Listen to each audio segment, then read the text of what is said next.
Hello friends, welcome to the video lecture series presented by Abel Mathematics Club.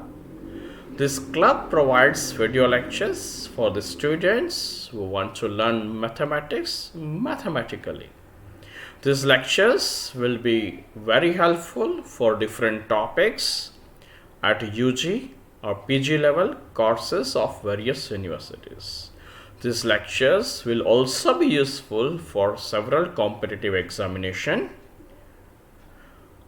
This is the second lecture in the lecture series on mean value theorem.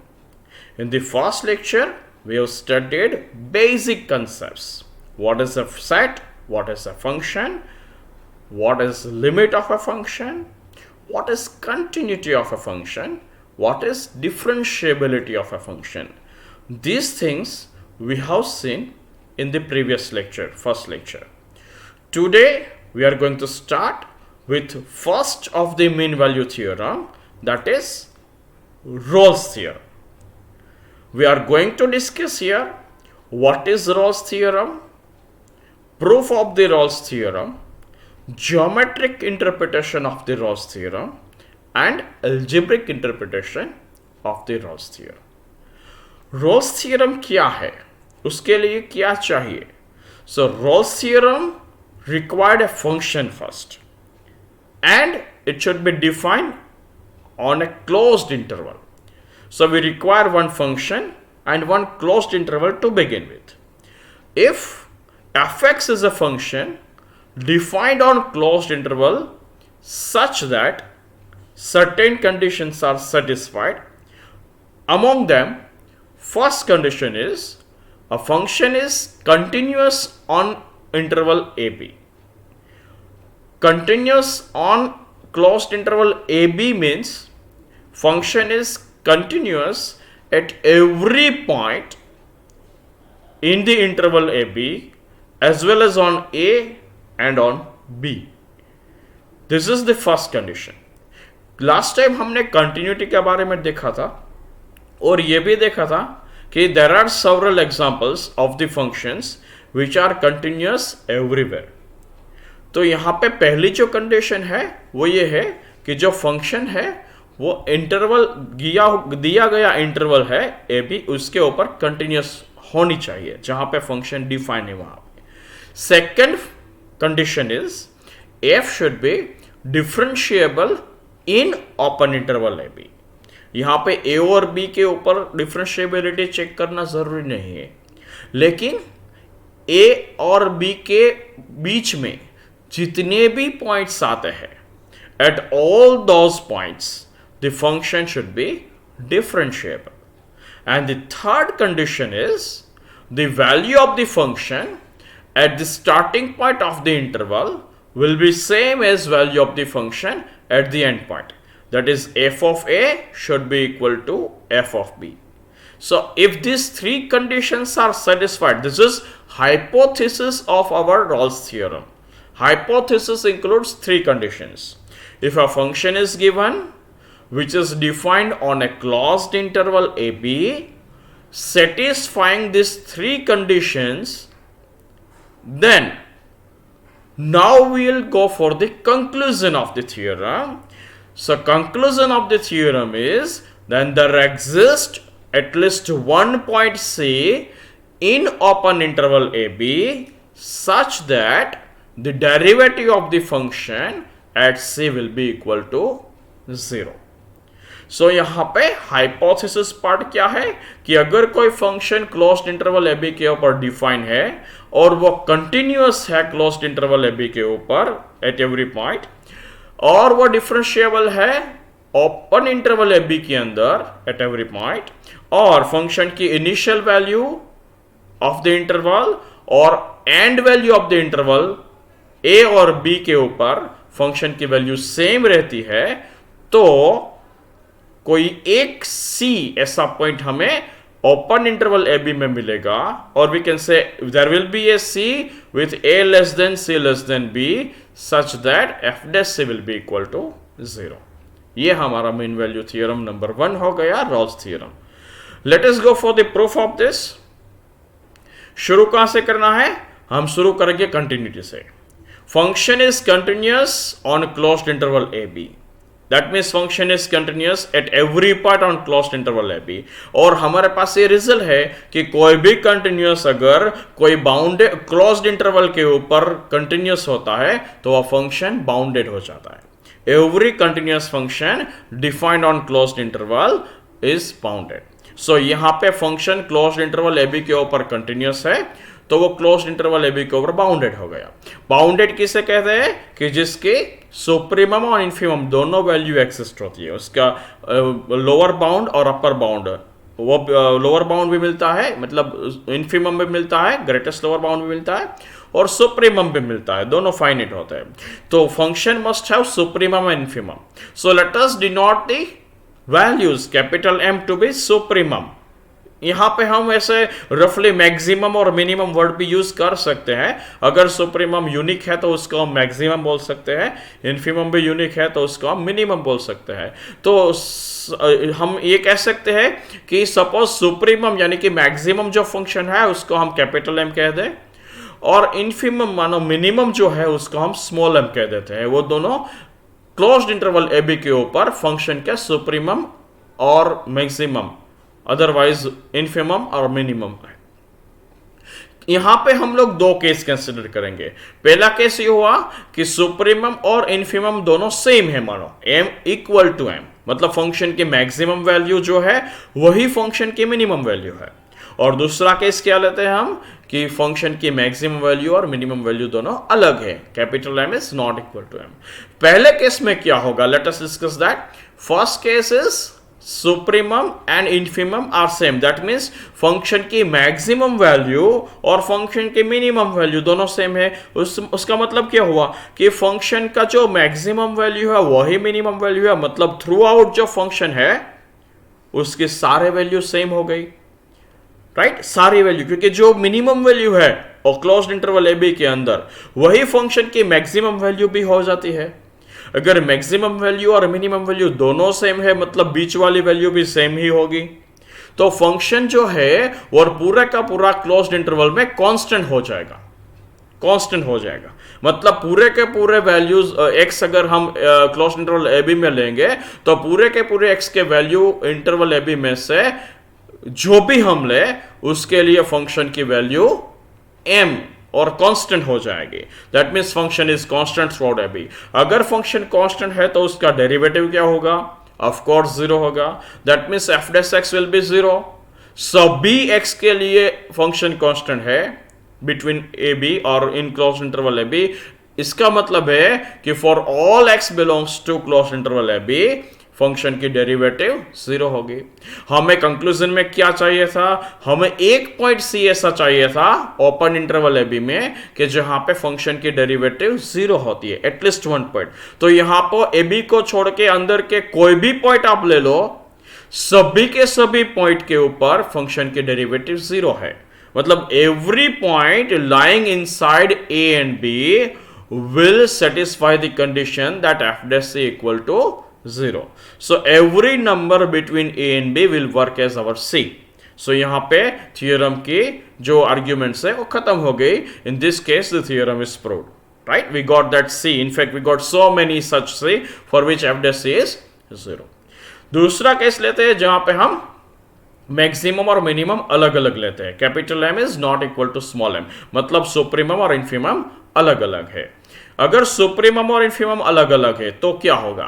Supremum और infimum अलग है मतलब कि कोई दो numbers ऐसे होंगे closed interval ए b में कि जहां पे कोई एक वैल्यू x की सपोज c हमें सपोज मिली है c, तो कोई x वैल्यू c के लिए फंक्शन की वैल्यू सुप्रीमम हाईएस्ट होगी, मैक्सिमम होगी, और कोई एक वैल्यू d मिलेगी उसके लिए फंक्शन की लोएस्ट वैल्यू मिलेगी small m.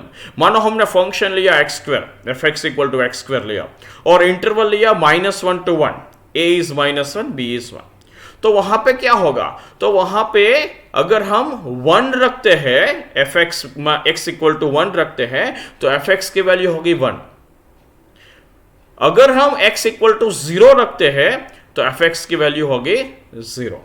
F x equal to x square है तो सारे के सारे नंबर पॉजिटिव ही होंगे, नेगेटिव तो होंगे नहीं। मतलब मिनिमम वैल्यू हमारी फंक्शन की हो गई 0 और मैक्सिमम वैल्यू अगर -1 इंटरवल में रखते हैं तो -1 का स्क्वायर भी 1 होगा, 1 का स्क्वायर भी 1 होगा, तो मैक्सिमम वैल्यू हो जाएगी 1, -1 के 1 के बीच में फंक्शन की वैल्यू। तो capital M is considered to be 1 here, small m is considered to be 0 here. Capital M कहां मिलेगा हमें? f ऑफ 1 और f ऑफ -1 से। तो -1 और 1 इनमें से कोई भी को हम c कह सकते हैं। तो c if you consider to be 1 then f of c is maximum, that is 1। और d क्या होगा हमारे केस में? 0 होगा, राइट? क्योंकि f of 0 will be 0, 0 का स्क्वायर 0 होगा।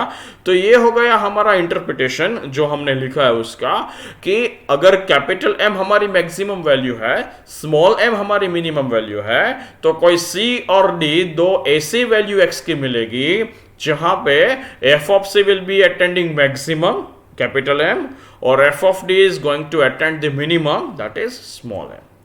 अभी देखिए यहां पे हमने capital M is not equal to small m लिया है, मतलब मैक्सिमम और मिनिमम वैल्यू सेम नहीं है।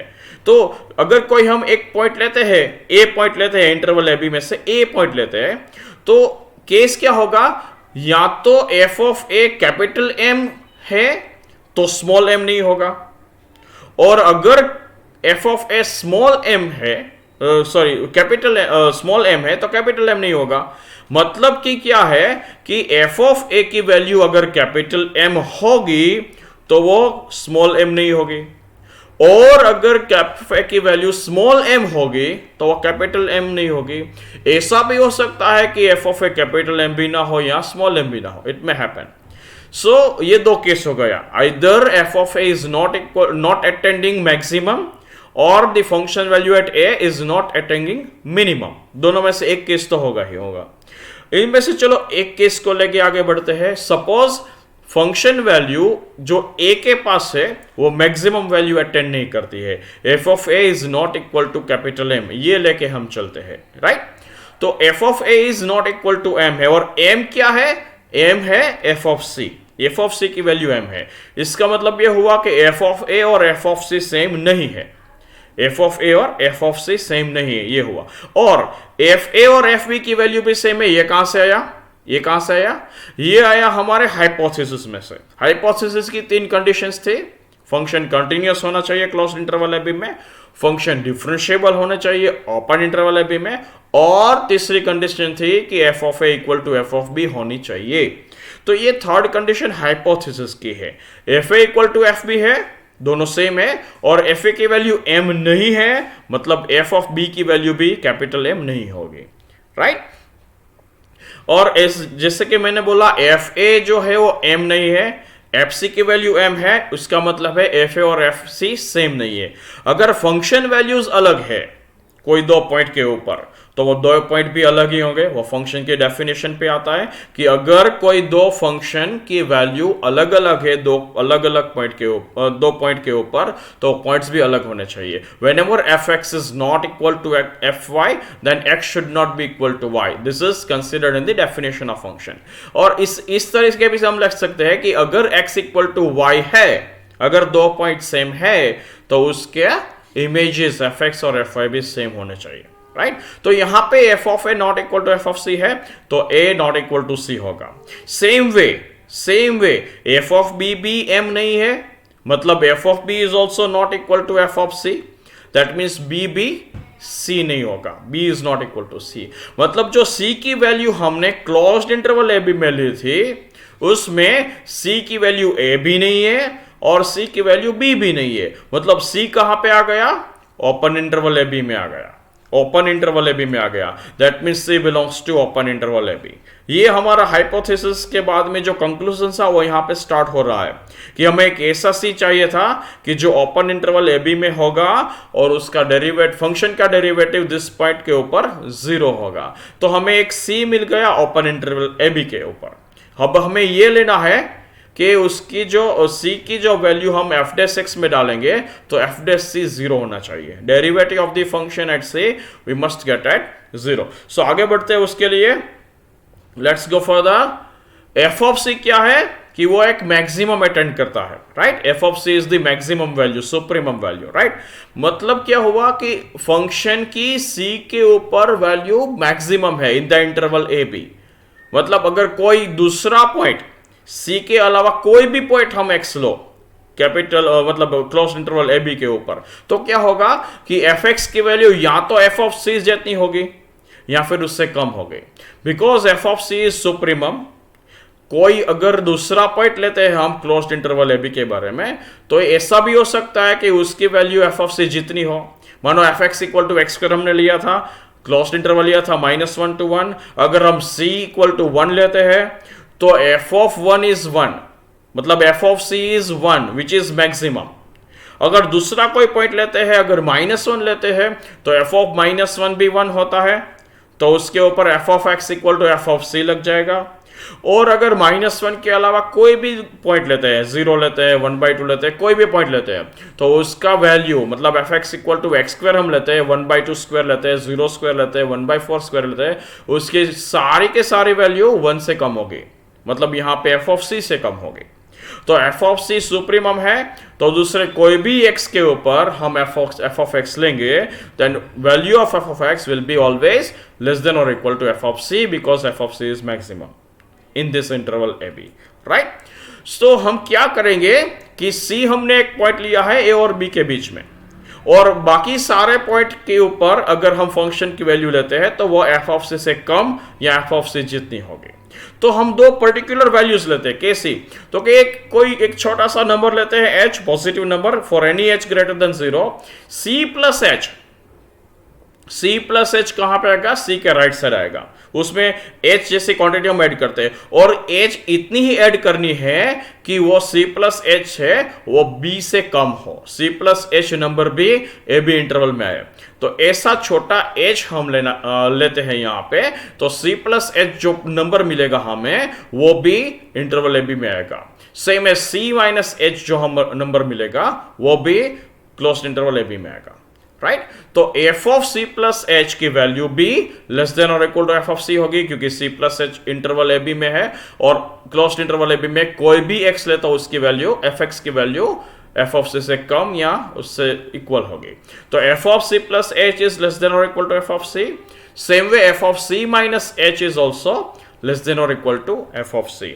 अब हम एक को लेके चलते हैं वहां पे, F of C plus H less than और इक्वल टू एफ सी से लेके चलते हैं। तो अगर एफ सी को हम लेफ्ट हैंड साइड शिफ्ट कर दे तो F of C plus H minus F of C क्या होगा, it will be less than और इक्वल टू 0, राइट। और हम उसको डिवाइड कर दे h से, h पॉजिटिव है, और हम लेंगे limit h tends to 0 plus, 0 plus मतलब 0 से राइट साइड, तो ये h पॉजिटिव हो जाता है।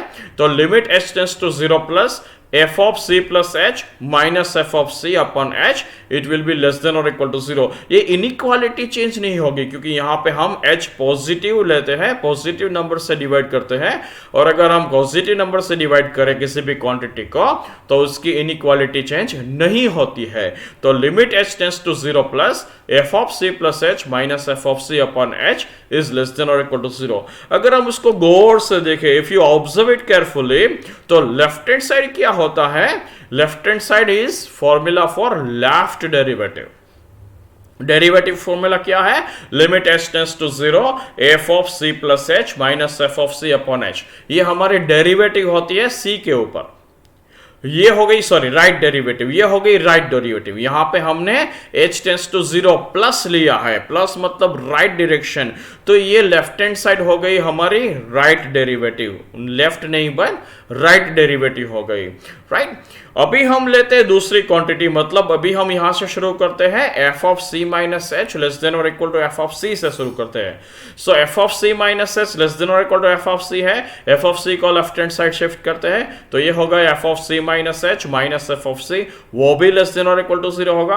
अब हम यहां पे लेफ्ट डेरिवेटिव लेने वाले हैं। ये जो इक्वेशन 1 है उसमें हमने राइट डेरिवेटिव ली है, अभी हम लेंगे left derivative. Limit h tends to 0 minus, h tends to 0 minus से मतलब वो नेगेटिव साइड जाएगी, नेगेटिव साइड जाएगी तो हम h की जगह पे माइनस h लेंगे यहां पे, तो f of c plus h यहां पे है, उसकी जगह पे c माइनस h हम लेते हैं। तो F of C minus F of C upon minus h negative के हिसाब से हम लेते हैं यहां पे। तो ये नेगेटिव वैल्यू हो गई, माइनस एच नेगेटिव हो गया, और हम F of C minus F of C को नेगेटिव नंबर से डिवाइड करते हैं, तो ये जो इनइक्वालिटी है वो चेंज हो जाती है। तो यहां पे लेस देन और इक्वल टू की जगह पे हो जाता है ग्रेटर देन और इक्वल टू। और ये से भी हम लोग कह सकते हैं कि जो ये वैल्यू है F of C minus F of C वो नेगेटिव है, एच नेगेटिव है तो माइनस एच भी नेगेटिव है, और ये दोनों नेगेटिव हो जाएगा पॉजिटिव और ग्रेटर देन और इक्वल टू 0। तो ये जो हमारी लेफ्ट डेरिवेटिव हुई वो ग्रेटर देन और इक्वल टू 0 हो गई।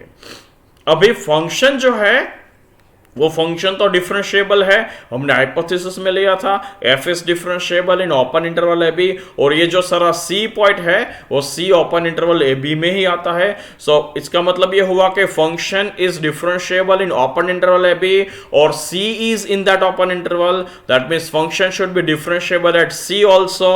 अगर फंक्शन डिफरेंशिएबल है सी के ऊपर तो उसकी लेफ्ट डेरिवेटिव और राइट डेरिवेटिव सेम होगी, राइट।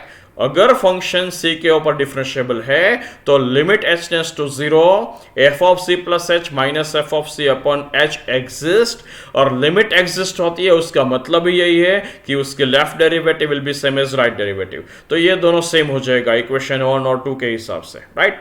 ये दोनों सेम है। अभी देखो इक्वेशन 1 ऐसा कहता है कि जो लेफ्ट हैंड साइड है उसकी वैल्यू लेस देन और इक्वल टू 0 है। इक्वेशन 2 कहती है कि जो ये राइट साइड है उसकी वैल्यू ग्रेटर देन और इक्वल टू 0 है, और यहां पे दोनों सेम ऐसा लिया है। ये कब होगा?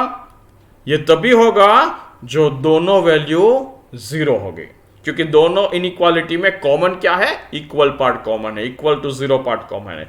तो ये दोनों इक्वल तभी हो सकते हैं जब उसकी वैल्यू 0 हो, मतलब राइट साइड डेरिवेटिव की वैल्यू भी 0 हो और लेफ्ट साइड डेरिवेटिव की वैल्यू भी 0 हो, और राइट साइड और लेफ्ट साइड दोनों डेरिवेटिव अगर 0 है तो हमें मिल जाता है डेरिवेटिव, तो उसकी डेरिवेटिव की वैल्यू भी 0 होती है। That means f dash c equal to limit h tends to 0 F of C plus H minus F of C upon h, that would be 0। So ये हो गई कंप्लीशन ऑफ द प्रूफ। हमें एक सी ऐसा मिल गया ओपन इंटरवल ए b में कि जिसके ऊपर फंक्शन के डेरिवेटिव 0 है। ये कौन से केस में मिला? हमने केस एज्यूम ये किया था कि एफ ऑफ ए जो है वो कैपिटल एम नहीं है। हम पीछे जाते हैं, हमने केस ऐसा लिया था कि एफ ऑफ ए जो है, first assume that F of A is not equal to capital M. दो केसेस थे हमारे पास, F of A not equal to M और F of A not equal to small M. तो F of A maximum नहीं है वो assume करके हमने ये प्रूफ निकाली है। Same thing we can develop for f of A not equal to m. Same thing कैसे वो करते हैं, हम आउटलाइन ले लेते हैं फटाफट। F of A not equal to small m है तो कैपिटल एम जहां पे है वहां पे स्मॉल एम आएगा, राइट। और एफ ऑफ सी की जगह पे एफ ऑफ डी मिलेगा, हमें f of d equal to small m मिलेगा। तो हमें पूरी प्रूफ में अब क्या करना पड़ेगा? कैपिटल एम है वहां पे स्मॉल एम आ जाएगा और सी की जगह पे डी आ जाएगा, सिंपल। तो यहां पे आगे जाते हैं तो सभी जगह पे जहां पे सी है वहां पे डी आ जाएगा, कैपिटल एम की जगह पे स्मॉल एम आ जाएगा। उसका मतलब ये है कि जो ये inequality F X less than और equal to F of C है उसकी जगह पे आएगी F of D less than और equal to F of X, या फिर F of X greater than और equal to F of D, right. F of X greater than और equal to F of D. तो यहां पे हो जाएगा F of D plus H greater than और equal to F of D, और F of D minus H greater than और equal to F of D, right. तो यहां पे हम उसको शिफ्ट करेंगे तो फर्स्ट यहां पे ग्रेटर देन और इक्वल टू 0 होगा, तो यहां पे भी ग्रेटर देन और इक्वल टू 0 होगा क्योंकि हम h पॉजिटिव लेते हैं। इन the next case this will be greater than or equal to 0 because f of d minus s is also greater than or equal to f of d minimum है इसलिए, तो यहां पे greater than or equal to 0 होगा। लेकिन यहां पे हम नेगेटिव लेते हैं तो यहां पे लेस देन और इक्वल टू 0 होगा। फिर से f डिफरेंशिएबल है तो f of d plus h minus f of d upon h, उसकी राइट लिमिट और लेफ्ट लिमिट सेम होगी तो उसके वैल्यू भी सेम होगी। तो यहां c की जगह पे d आ जाएगा तो f डैश d 0 होगा और d भी ओपन इंटरवल ए बी में होगा। तो ये थियरम हम ऐसे भी प्रूव कर सकते हैं, वहां पे c की जगह पे d होगा और ये हमें पॉइंट मिलेगा ए बी के बीच में। सो थियरम इज प्रूव्ड। अभी ये जो थियरम हमने लिया है उसके ऊपर दो अलग अलग इंटरप्रिटेशन हमें पढ़ने हैं, लेने हैं और समझने हैं। पहला जो इंटरप्रिटेशन होगा वो जियोमेट्रिक होगा, दूसरा होगा एल्जेब्रिक। ये इंटरप्रिटेशन लेने से पहले एक और स्पेशल स्टैंडर्ड फॉर्म हम रॉस थ्योरम में लेते हैं। वो फॉर्म में क्या चेंजेस है, basically what changes we are doing. The first thing is, पहले जो हमने रॉस थ्योरम का स्टेटमेंट लिया था उसमें क्लोज्ड इंटरवल ए बी लिया था, यहां पे closed interval a to a plus h, मतलब हम बी को ए प्लस एच ले लेते हैं। कोई एक एच ग्रेटर देन 0 के लिए हम b equal to a plus h लेते हैं। तो ये पहला चेंज हो गया। If a function f is defined on closed interval a to a plus h is such that first f is continuous on a comma b की जगह पे a plus h आ गया। सेम वे सेकंड कंडीशन वही same है, b की जगह पे a plus h हो गया। f is differentiable in open interval a to a plus h, और थर्ड कंडीशन भी सेम है, f इक्वल टू एफ बी की जगह पे f of a plus h आ गया। कंक्लूजन में क्या चेंज है, तो कंक्लूजन में हमने लिया था c, एक c ऐसा मिला कि जिसके ऊपर f dash इक्वल टू 0 है। यहां पे there exist theta belongs to 0 1, theta की वैल्यू 0 के 1 बीच में है, 0 less than theta less than 1, such that f dash a plus theta h equal to 0। अब यहां पे इफ यू ऑब्जर्व केयरफुली कि थीटा की वैल्यू 0 के 1 के बीच में है, 0 less than theta less than 1, तो थीटा h की वैल्यू भी 0 और h के बीच में आएगी। थीटा की वैल्यू 0 और 1 के बीच में है, तो थीटा h की वैल्यू नेचुरली है 0 और h के बीच में आएगी। That means 0 less than theta h less than h, right. उसका मतलब है a प्लस थीटा h की वैल्यू a और a प्लस h के बीच में आएगी, a प्लस थीटा h की वैल्यू a और a प्लस h के बीच में आएगी, और a प्लस h क्या हमारा b है। तो ये जो a प्लस थीटा h है उसको अगर हम c से कोरिलेट करें तो c की value a plus theta h के बीच में a और a प्लस h के बीच में आ गई। That means closed interval a b के बीच में आ गई। तो एक ऐसी value a plus theta h हमें मिलेगी जिसके ऊपर फंक्शन के डेरिवेटिव 0 हो गए। So this is alternate form of Ross theorem which can be used in some of the examples that we are going to take.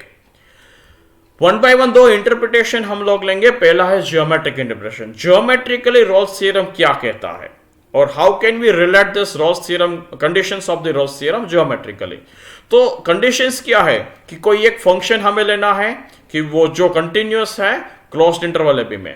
Continuous मतलब क्या होता है कि उसका जो ग्राफ है वो कहीं पे ब्रेक ना हो, ए और बी के बीच में ग्राफ कहीं भी ब्रेक ना हो। तो ये हमने एक आर्बिट्ररी फंक्शन का ग्राफ लिया है कि जो ए और बी के बीच में कंटिन्यूअस है, यहाँ पे ए है यहाँ पे बी है, और इस दोनों वैल्यू के बीच में ग्राफ पूरा कंटिन्यूअस है, राइट। ये जो पहला पॉइंट ऊपर हुआ उसकी एक्स कोऑर्डिनेट ए है और उसके फंक्शन वैल्यू एफ ऑफ है, मतलब वाई कोऑर्डिनेट एफ है। तो एक कैपिटल ए है, उसके कोऑर्डिनेट्स हो गए small A comma F of A. इसी तरह कैपिटल बी हमें मिलेगा, उसका एक्स कोऑर्डिनेट बी होगा और y coordinate f of b होगा, राइट। तो अभी हम क्या करते हैं कि इस दोनों के बीच में फंक्शन कंटिन्यूअस है, और कंडीशन दूसरी क्या थी कि दोनों के बीच में हर एक पॉइंट के ऊपर टेंजेंट मिलना चाहिए, मतलब function is differentiable eight every point inside this interval, right. तो जहां पे वैल्यू ए से शुरू होती है वहीं से जाके बी तक खत्म होगी, उस सारे के सारे पॉइंट के ऊपर फंक्शन को टेंजेंट मिलेगा। तीसरी कंडीशन क्या थी, f a equal to f b, मतलब जहां पे एफ है वहीं पे एफ ऑफ बी होगा, मतलब कैपिटल ए और capital B would be lying on the same horizontal line. Capital A और capital B would be lying on same horizontal line. तो फंक्शन का ग्राफ कैसे, ए से शुरू होता हुआ बी के खत्म होगा, मतलब अगर ए से स्टार्ट होता है कहीं पे घूम के आता है फिर बी के ऊपर, तो अगर वो घूमने जाता है तो बी के ऊपर तो आएगा ही आएगा, तो वो ऊपर से डाउन होके बी के ऊपर आएगा। ये ऐसा भी हो सकता है कि ए से स्टार्ट होता हुआ पैरेलल लाइन बी तरफ जाता हो, तो अगर वो लाइन के ऊपर है, स्ट्रेट लाइन है, तो वहां पे तो सारे के सारे पॉइंट्स के ऊपर डेरिवेटिव 0 होगी, क्योंकि लाइन है वो पैरेलल टू एक्स एक्सिस है, और अगर कोई भी line parallel to x axis लेंगे तो उसका स्लोप 0 होगा, और स्लोप 0 मतलब डेरिवेटिव 0। तो अगर ए और बी के बीच में फंक्शन का ग्राफ लाइन है, हॉरिजॉन्टल लाइन है, तो सारे के सारे पॉइंट सी जैसा काम करेंगे। अगर वो लाइन नहीं है तो ऐसा कोई कर्व है कि जो ऊपर जाता हो और डाउन होता हो, तो वहां पे जो सी है वो क्या अटेंड करेगा, मैक्सिमम अटेंड करेगा। तो वहां पे जो फंक्शन की मैक्सिमम वैल्यू है वो सी के ऊपर अटेंड होगी, और वहां पे अगर हम टेंजेंट ड्रॉ करते हैं तो वो tangent parallel to x axis होगा। सेम वे अगर हम ए से स्टार्ट करते हुए डाउन जाते हैं ग्राफ लेके, सपोज फंक्शन का ग्राफ जो है वो ए से डाउन होता हुआ अप होके बी के ऊपर जाता है, राइट, ऐसा ग्राफ है। तो यहां पे फंक्शन की वैल्यू मिनिमम होगी जो अटेंड होगी यहां पे, और यहां पे अगर हम कोई टेंजेंट लेते हैं वो भी एक्स एक्सिस से पैरेलल होगा। तो ये ज्योमेट्रिकली हो गया interpretation for the Rolle's theorem. ये जरूरी नहीं है कि फंक्शन एक ही मैक्सिमम या एक ही मिनिमम अटेंड करे ए के बी के बीच में। मतलब ये जरूरी नहीं है कि कोई एक ही पॉइंट ऐसा मिले कि जहां पे टेंजेंट है वो एक्स एक्सिस से पैरेलल हो। अगर आप दूसरी फिगर लेते हैं तो इसमें क्या हुआ कि ऐसे शुरू होता हुआ ये फंक्शन का ग्राफ ऐसा होते होते बी के ऊपर आता है, राइट, सारे टर्न्स लेके it will come to the b again, right. तो इसमें क्या होता है कि ए से स्टार्ट होता हुआ फंक्शन ऊपर जाता है, फिर से डाउन होता है, फिर से ऊपर जाता है, फिर से डाउन होके बी के ऊपर आता है। तो ऊपर जाने से फंक्शन की यहां पे मैक्सिमम वैल्यू अटेंड होगी, तो यहां पे tangent parallel to x axis होगा। फिर से डाउन आएगा तो यहां पे लोकल मिनिमम होगा, यहां पे टेंजेंट पैरेलल टू एक्सिस आएगा। फिर से ऊपर आएगा, यहां पे लोकल मैक्सिमम होगा, यहां पे टेंजेंट पैरेलल टू एक्सिस का। यानी कि ये तीनों पॉइंट, ये C1, C2, C3, ये तीनों पॉइंट ऐसे मिले कि जहां पे फंक्शन और द कर्व इज टेकिंग और considering tangent parallel to x axis. ये तीनों पॉइंट के ऊपर अगर हम टेंजेंट लेते हैं तो वो एक्स एक्सिस से पैरेलल होगा। अगर टेंजेंट एक्स एक्सिस से पैरेलल है तो उस पैरेलल टेंजेंट के लिए स्लोप 0 हो जाएगा, और स्लोप मतलब डेरिवेटिव। तो ये तीनों पॉइंट के ऊपर हमारे फंक्शन की डेरिवेटिव जो है वो 0 हो जाएगा। तो ऐसा भी हो सकता है कि ए और बी के बीच में एक से ज्यादा पॉइंट मिले कि जहां पे डेरिवेटिव 0 हो, right? So geometrically, if the curve represented by function fx is continuous at AB and it has tangent at every point inside A and B, that is curve is smooth in open interval AB, then there exists a point C in open interval AB, at which the tangent to the curve is parallel to x axis. ये हो गया geometrical interpretation of Rolle's theorem. इसकी हमें जरूरत पड़ेगी example में, राइट? और it is important to understand basic concept of Rolle's theory in terms of geometric interpretation. अगर आगे जाते हैं अलजेब्रिक इंटरप्रिटेशन लेते हैं रोल्स थ्योरम। अलजेब्रिक इंटरप्रिटेशन क्या है? अलजेब्रिक इंटरप्रिटेशन है वो पॉलिनोमियल के रूट के बारे में बताता है हमें। तो let us see what is algebraic interpretation. If we consider any polynomial, यहां पे fx की जगह पे हमने px स्टैंडर्ड नोटेशन पॉलिनोमियल का लिया है। अगर पॉलिनोमियल लेते हैं तो हम पिछले लेक्चर में देखा था कि every polynomial is continuous everywhere and every polynomial is differentiable everywhere. कोई भी पॉइंट अगर हम रियल लाइन आर में लेते हैं तो वो पॉइंट के ऊपर पॉलिनोमियल कंटिन्यूअस भी होगी और डिफरेंशिएबल भी होगी। इसका मतलब है if px is any polynomial in real variable x and suppose a and b are real roots of px, a and b are real roots of px, that means what? Root मतलब क्या है कि अगर a px का root है तो p of a क्या हो जाएगा? 0 हो जाएगा। x की जगह पे हम a रखते हैं तो उसकी वैल्यू 0 हो जाएगी। तो a and b are real roots of px, मतलब p of a is 0 and p of b is 0। अभी देखिए px है वो कंटिन्यूअस तो है ही, मतलब रोल्स थ्योरम की पहली कंडीशन सेटिस्फाई हो गई। कोई भी इंटरवल ले लो, px को सारे पॉइंट के ऊपर कंटिन्यूअस है। So for every interval ab px is continuous. For every open interval ab px is differentiable, polynomial is differentiable everywhere. तो पहली और दूसरी कंडीशन तो हो ही गई। अभी a और b क्या है कि वो रूट्स है px के, तो p ऑफ a भी 0 होगा, p ऑफ b भी 0 हो गए, मतलब थर्ड कंडीशन भी सेटिस्फाई हो गई, p of a equal to p of b। All three conditions of hypothesis of Rolle's theorem are satisfied. तो कंक्लूजन क्या होगा? There exist c in open interval A b such that p dash C equal to 0। P dash of c equal to 0 मतलब क्या हुआ कि P dash x एक polynomial होगी, p x polynomial है, उसकी डेरिवेटिव भी पॉलिनोमियल होगी, राइट। अगर p x n degree polynomial है तो p dash x n minus 1 degree polynomial होगी, राइट।